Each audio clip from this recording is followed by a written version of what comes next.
Calaroga Shark Media.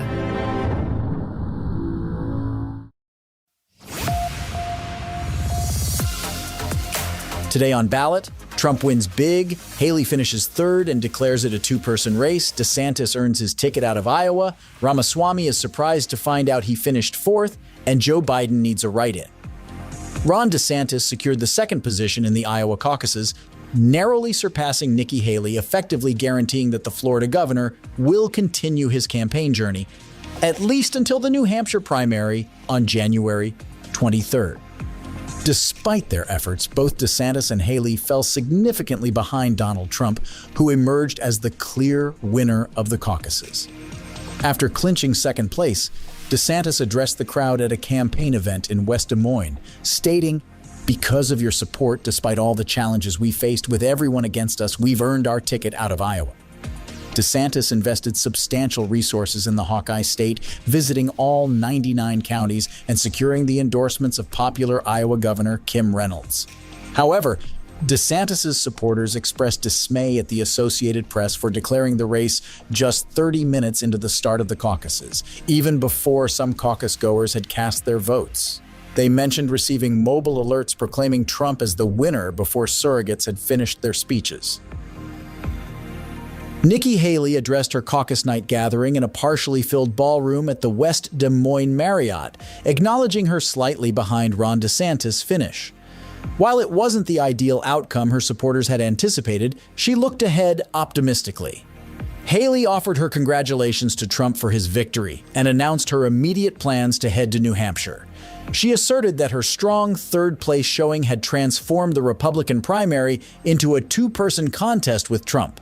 The third-place finisher said, "I can confidently declare that tonight, Iowa has turned this Republican primary into a two-person showdown."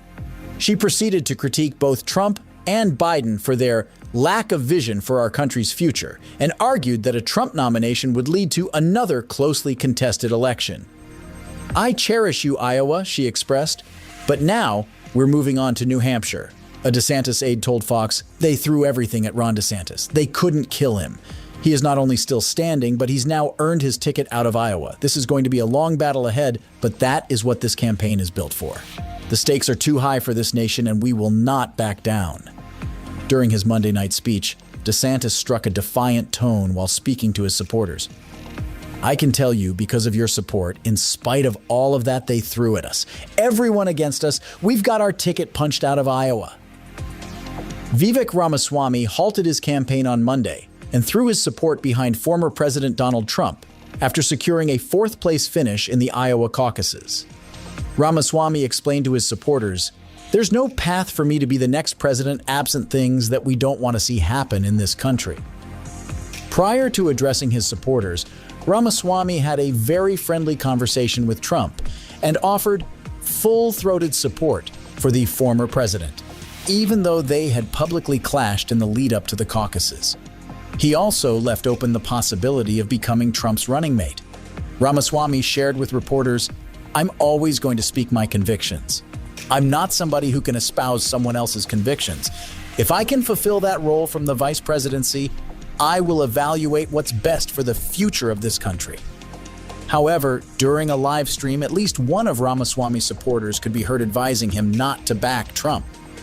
In an interview with Politico just days before the caucus, Ramaswamy had expressed confidence in achieving a top 3 finish. But he admitted his surprise at the outcome after ending his campaign, saying, "I am a little surprised by what happened tonight. Maybe I shouldn't have been, but I am." Entrance polls indicated that the majority of Republicans were willing to disregard Trump's indictments. However, a concerning sign for the upcoming general election emerged. Over 30% of caucus goers believed that he would not be suitable for the presidency if convicted. In an anticipated closely fought general election, it will be crucial for Republicans to retain the support of GOP members who have reservations about the former president. According to a CBS YouGov poll released on Sunday, an astonishing 70% of GOP voters across the nation believe that Trump, not Haley or DeSantis, represents the party's strongest chance of defeating Biden. This sentiment persists even though the same poll of general election voters indicates that Haley performs better than Trump. During an address to a gathering of supporters in Des Moines on Monday night, Trump spoke as though his rivals were already in the process of exiting the race. "I'd like to offer my congratulations to Ron and Nikki for enjoying their time together," he remarked from the stage. We'll look ahead to New Hampshire after the break.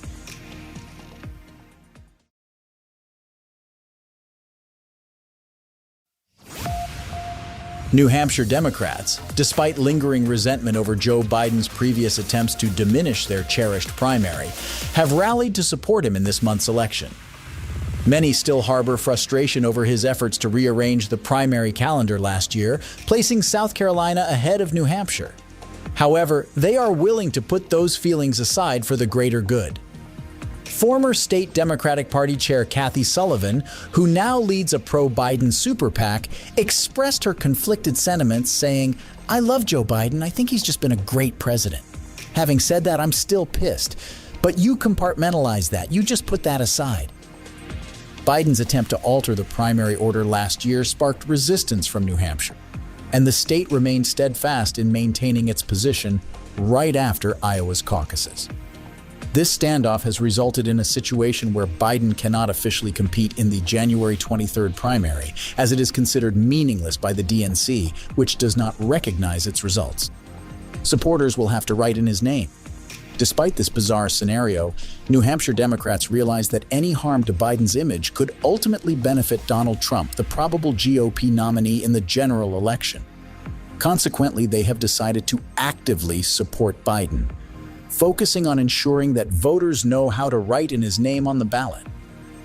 The Biden write-in effort in New Hampshire lacks the typical infrastructure of a campaign, including field offices, a large staff, rallies, or TV ads.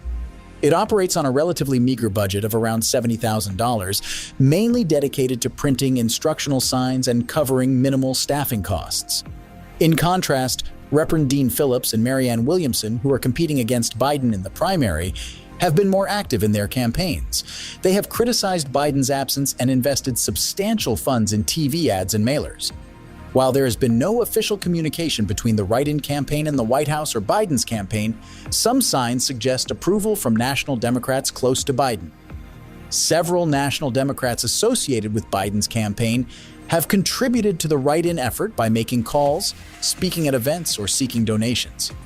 Despite concerns that the write-in campaign might raise expectations for Biden, most New Hampshire Democrats believe that he simply needs to avoid embarrassing himself in the primary. Recent Democratic presidents running for re-election received over 80% of the vote in the state's Democratic primary, but their names were on the ballot. Biden's challenge is unique due to the write-in process and actual opponents in the primary. Remember, life may have its lockouts, but it's a long way until November. We'll be here for you. I'm Journey Joe Mitchell, and I'll see you next time.